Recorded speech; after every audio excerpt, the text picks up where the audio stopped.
হিন্দুত্ববাদ প্রচার, সনাতন ধর্মের প্রচার এবং বিকাশ ও মহিলাদের সশক্তিকরণের লক্ষ্যে কাজ করে চলেছে রাষ্ট্রীয় হিন্দু বাহিনী। এই লক্ষ্যমাত্রাকে সামনে রেখে আগামী দিনে আরও বৃহৎ কিছু করার লক্ষ্যে শনিবার রাষ্ট্রীয় হিন্দু বাহিনী ত্রিপুরা ট্রাস্টের পক্ষ থেকে এক সম্মেলনের আয়োজন করা হয়। পাশাপাশি এদিনের এই সম্মেলনে সংগঠনের সার্বিক পরিকাঠামো নিয়েও পর্যালোচনা করা হয়। এদিন রাজধানীর RMS চৌমুহনীস্থিত দক্ষিণী গৃহে অনুষ্ঠিত হয় এই সম্মেলনটি। এই দিনের এই সম্মেলনে বিশেষ বক্তা হিসেবে উপস্থিত ছিলেন আগরতলা জগন্নাথ মন্দিরের মহারাজ ভক্তি কমল বৈষ্ণব। এছাড়াও এদিনের এই সম্মেলনে রাজ্যের প্রায় ৬টি জেলার কার্যকর্তারা অংশগ্রহণ করেন।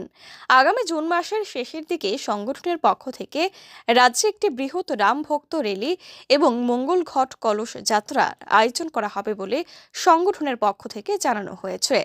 এই র্যালি এবং কলস যাত্রায় অযোধ্যার স্বামী সুধীনন্দ মহারাজ উপস্থিত থাকবেন বলেও জানা গেছে।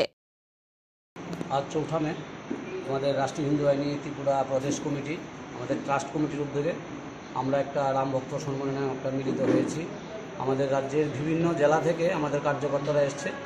আমাদের এই আজকের এই রাম ভক্ত সম্মেলন এবং সাংগঠনিক যে পর্যালোচনা সভা সেটার উদ্বোধন করেছেন প্রদীপ প্রজ্বলনের মধ্যে দিয়ে আগরতলা শ্রী চৈতন্য গড়িয়া মঠের মঠাধ্যক্ষ ত্রিদণ্ডী ভিক্ষু শ্রী ভক্তি কমল বৈষ্ণব মহারাজ মহোদয়।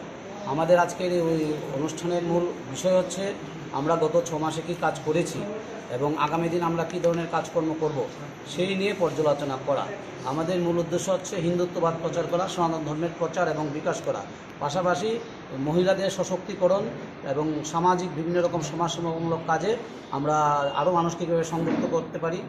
গীতা পাঠ, রামভক্ত সম্মেলন, রামকথা পাঠ, রামভক্ত র্যালি ইত্যাদি করা, এই হচ্ছে আমাদের মূল উদ্দেশ্য। আমাদের আজকের এই সম্মেলনে রাজ্যের প্রায় ৬টি জেলা থেকে আমাদের কার্যকর্তারা এসছে। এটা আমাদের একটা সাংগঠনিক পর্যালোচনা সভা এবং রামভক্ত সম্মেলন। আগামী দিনে আমরা অযোধ্যার একজন মহারাজ আসবে, যিনি হচ্ছেন স্বামী সুধীনন্দ মহারাজ। ওনাকে সঙ্গে নিয়েই আমরা রাজ্যে একটা বড়সড় র্যালি করতে যাচ্ছি, রামভক্ত র্যালি, এবং পাশাপাশি আমরা মঙ্গলঘট কলস যাত্রা। প্রায় ১১০০ মতো মায়েরা, মাতৃশক্তিরা রাজ্যের বিভিন্ন জায়গা থেকে আমাদের এই রামভক্ত র্যালি এবং যে কলস যাত্রা সেটাতে অংশ নেবে। সেটা সম্ভবত আমরা নির্বাচনের সমস্ত কাজ সম্পন্ন হওয়ার পর জুন মাসের শেষ প্রান্তের দিকে সেটা আমরা করব। Bureau report, PV north east.